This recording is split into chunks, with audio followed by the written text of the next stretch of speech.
परिचय। सौम्या, क्या तुम्हें पता है कि आज के तूफान से हमारे इलाके के कई पेड़ उखड़ गए हैं? हाँ विनीत, वो देखो, एक बहुत बड़ा पेड़ बीच में से टूट गया है। अरे हाँ, यह दीवार पर गिरा हुआ आधा टूटा पेड़ का हिस्सा एक सुंदर त्रिभुज बना रहा है। बहुत अच्छे विनीत।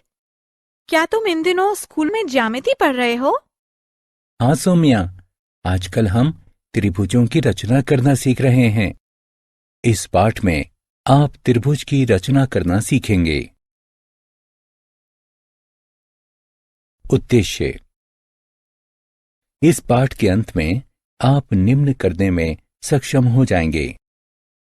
दी गई रेखा के समानांतर एक रेखा खींचना, एक त्रिभुज की रचना करना जिसकी तीनों भुजाएं ज्ञात हों, एक त्रिभुज की रचना करना जिसकी दो भुजाएं तथा उनके बीच का कोण ज्ञात हो, एक त्रिभुज की रचना करना जिसके दो कोण तथा उनके बीच की भुजा ज्ञात हो, एक समकोण त्रिभुज की रचना करना जिसकी एक भुजा तथा कर्ण ज्ञात हो, समानांतर रेखाओं की रचना।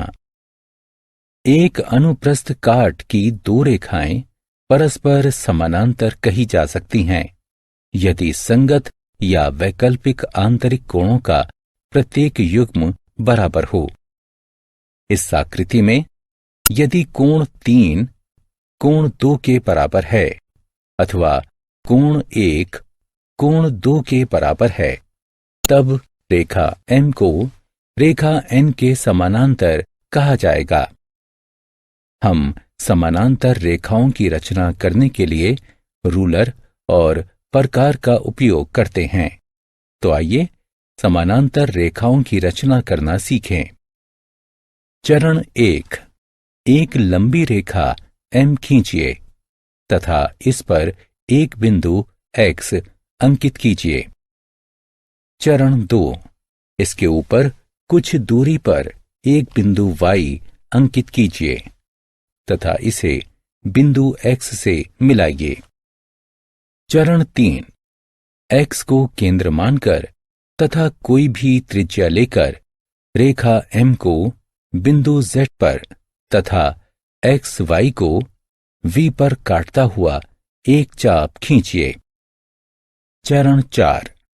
Y को केंद्र मानकर तथा वही त्रिज्या लेकर XY को बिंदु U पर काटता हुआ एक चाप PQ खींचिए।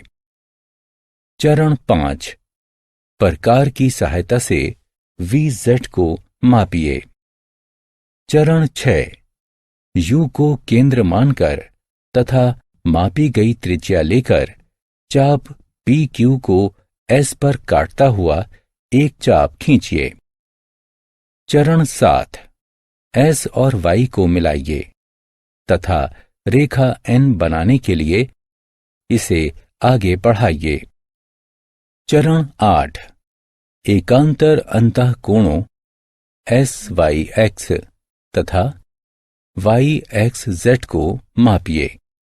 आप देखेंगे कि कोण SYX बराबर है कोण YXZ के, अतः रेखा N समानांतर है रेखा M के। त्रिभुजों की रचना। एक त्रिभुज एक दो आयामी समतल आकृति होती हैं जो 3 भुजाओं और 3 कोणों से मिलकर बनती है।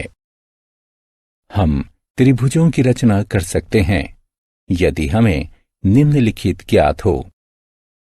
3 भुजाएं यानी साइड साइड साइड या SSS, 2 भुजाएं तथा उनके बीच का कोण यानी साइड एंगल साइड या SAS, 2 कोण तथा उनके बीच की भुजा यानी एंगल साइड एंगल या ASA, समकोण कर्ण तथा एक भुजा यानी राइट एंगल, हाइपोटेनस, साइड या RHS। आइए हम सभी 4 प्रकार के त्रिभुजों की रचना करना सीखते हैं। SSS कसौटी। आइए हम एक त्रिभुज खींचते हैं जिसकी तीनों भुजाएं रूलर और प्रकार की सहायता से 4 सेंटीमीटर, 5 सेंटीमीटर तथा 6 सेंटीमीटर मापी गई हैं। चरण 1, एक 5 सेंटीमीटर लंबा रेखाखंड खींचिए। चरण 2, P को केंद्र मानकर तथा एक 4 सेंटीमीटर की त्रिज्या लेकर एक चाप खींचिए। चरण 3, Q को केंद्र मानकर तथा एक 6 सेंटीमीटर की त्रिज्या लेकर पिछले चाप को बिंदु R पर काटते हुए एक अन्य चाप खींचिए। चरण 4, बिंदु R और P को मिलाइए, बिंदु R और Q को मिलाइए। 4 सेंटीमीटर, 5 सेंटीमीटर और 6 सेंटीमीटर भुजाओं वाला एक त्रिभुज तैयार हो जाता है। SAS कसौटी। आइए अब हम एक त्रिभुज खींचते हैं जिसकी 2 भुजाएं 4 सेंटीमीटर तथा 5 सेंटीमीटर लंबी हैं तथा अंतर्गत कोण 30 डिग्री का है। चरण 1, 5 सेंटीमीटर लंबा एक रेखाखंड खींचिए।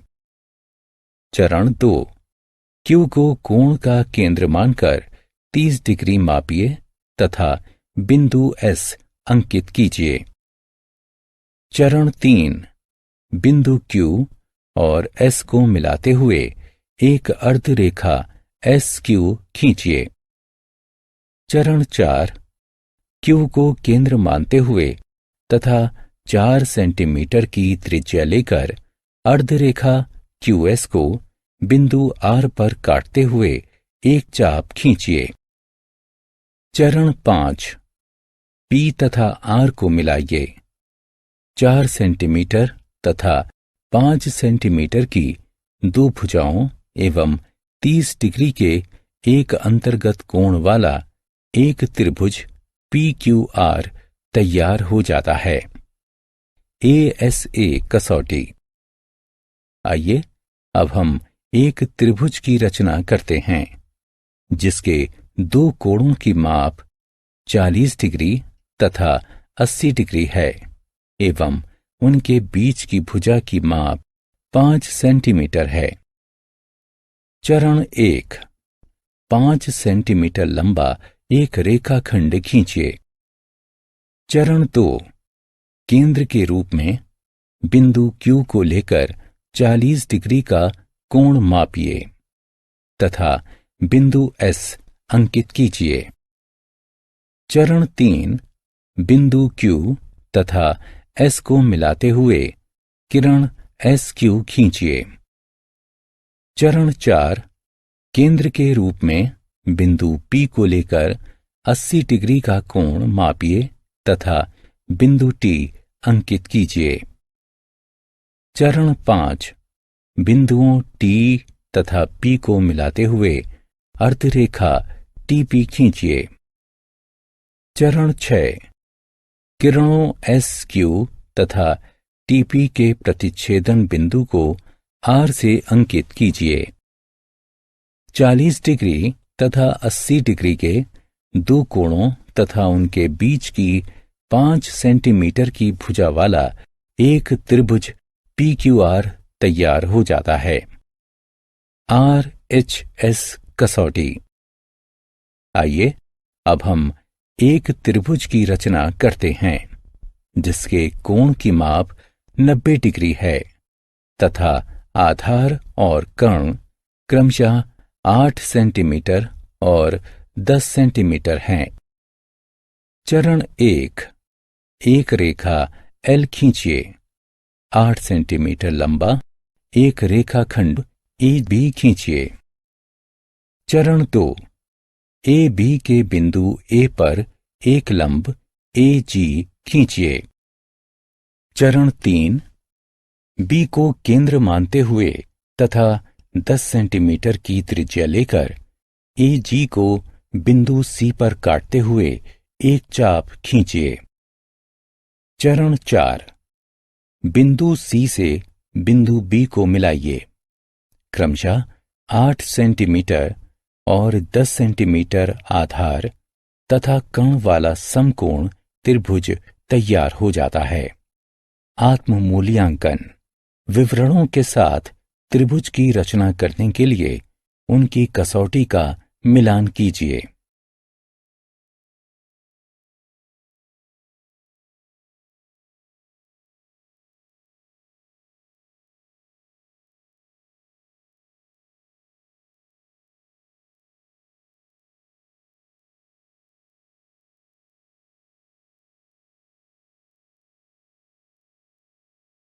सारांश।